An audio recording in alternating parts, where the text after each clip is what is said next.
We all need food to survive. Because of this, the food production industry is one of the most important industries in the world. However, the future of the industry is uncertain. There are two key critical uncertainties that will redefine the face of the food production industry in the years to come. Firstly, technology. New technology and new advancements, new processes could completely redefine the way that we process food and the way that we produce food. But what if we don't make any significant advancements? And is the current way that we produce food sustainable? The second uncertainty is the population. Depending on how the population grows in the future, the food production industry will have to adapt to meet global demand. Will we have enough food in the future, and will it be distributed equally? Welcome to the future of food in 2050. Join me now as we explore these uncertainties across 4 diverse scenarios. Scenario 1, Metropolis. The population has soared to over 9 billion and we've made bounds in technological advancement. In the year 2032, scientists made an enormous breakthrough in genetic modification. This has allowed us to create crops that grow on previously unfavorable terrain, crops that resist disease, and even alter food to make it healthier and more nutritious. Globally, food production has increased by 60% when compared to 2017. This means an additional 1 billion tons of cereals and 200 million tons of meat. Overall, there's more than enough food to go around. This is because automated processes have been implemented across the entire food production industry and require minimal human resources. Because of this, the food production industry enjoys a high return rate thanks to the flawless machinery. Part of the reason the food production industry has become so high-tech is that many governments have offered subsidies.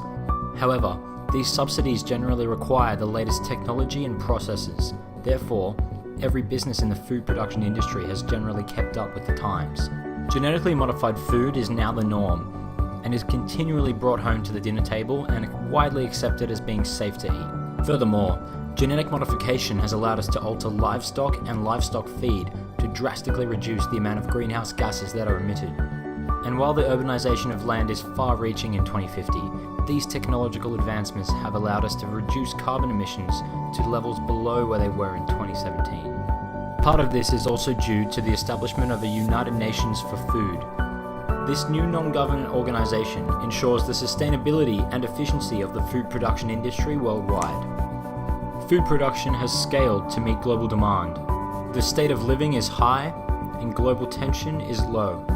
This is Metropolis. Scenario 2, Apollo. Food production is the focal point of political and economical success in 2050.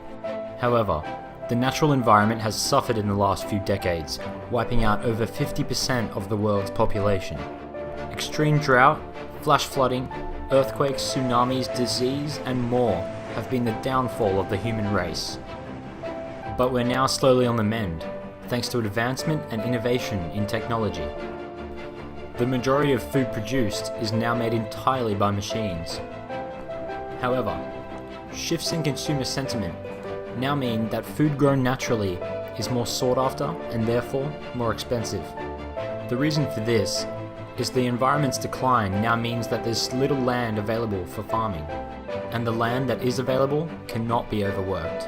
The food people can afford now dictates their social class, and unfortunately, food regulation is far behind where it should be. There are new genetically modified foods and chemicals added to foods that make it to the market before they can even be certified as safe for human consumption. The lower classes generally eat this potentially unsafe food, while the wealthy eat naturally grown food. Furthermore, the world also has a serious waste issue. As technology is advancing, we're accumulating waste that we have no idea what to do with.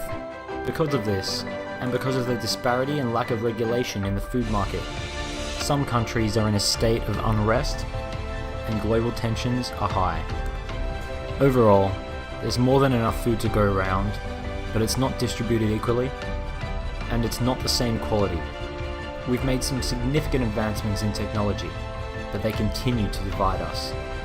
This is Apollo 18. Scenario 3, the Stone Age. Population growth has drastically declined as people start to see the consequences of their lavish lifestyles on the environment. This fear has also sparked numerous wars, further diminishing the population. The population is aging. Almost all industries are decreasing in size. Skills and knowledge are being forgotten. This is stifling for global innovation. Human impact has caused the devastation of our environment. The food production industry now focuses on crops that are more resilient, such as corn or soybeans. There have been no significant advancements in the way we farm food, and legacy techniques are still being used. The UN and many other regulatory bodies have set natural resource consumption limits. The food production industry has reduced in output by over 50%, and there is also considerably less variety of products available. So while the world appears to be in some disarray, there are some positives that have come out of this situation.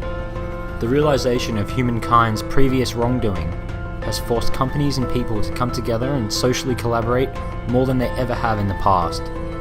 People and businesses are now looking beyond selfish immediate gain and are working together to save what is left of the earth and to make sure that the future is sustainable. There's not much of us left now, and food supplies are at an all-time low. But we're learning what we did wrong, and we're learning to work together for the future of all humanity. This is the Stone Age.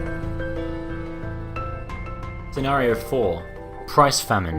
The population is higher than it's ever been and continues to soar. However, we've seen the eventual end of Moore's Law and what seems to be a plateau in technological advancement. We're still growing food very similarly to how we were in 2017, and there just doesn't seem to be enough of it.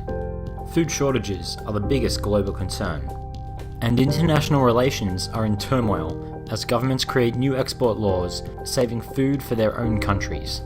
The food production industry isn't the only industry where technologies fail to advance. We're still using fossil fuels and using more than ever before. Global carbon emissions are at an all-time high, and scientists theorize we'll actually run out of fuel in the next 10 to 15 years. All these emissions have been detrimental to the environment and are also further inhibiting the ability to grow crops. Global warming is accelerating faster than ever anticipated, and land near the equator is becoming increasingly more arid and less farmable. As a result of this, highly processed foods are now the norm. The lower classes of society generally eat this processed food that has much lower nutritional value, even though there is still fresh food available. The difficulties in farming correctly jack up the price of this food, meaning it's a luxury only afforded by the most wealthy of people. Overall, food availability and access is low. Global tension is high, with many countries struggling to feed their populations. Many people are more focused on living than advancing technology, and the population, especially in developing countries, continues to grow at an unsustainable rate. This is price famine. Some of these scenarios may sound like paradise, while others, not so much. The important thing is, what can we learn from these scenarios to make sure that we live in the best possible future? Here are 4 key takeaways. Firstly, be malleable. To prepare for the future is to prepare for uncertainty. Be flexible and strategic with plans, and consider various probable scenarios no matter how likely or unlikely the outcomes. To be flexible is to readily adapt, innovate, and mitigate. Secondly, embrace change. To prevent future turmoil, people and organizations need to be willing to change their habits and preconceived notions of how a company needs to operate. Number 3, be tech savvy. The natural progression of technology means society needs to continually grow with it to utilize it to its full capacity. This will increase the benefit and help mitigate risks. And finally, think green.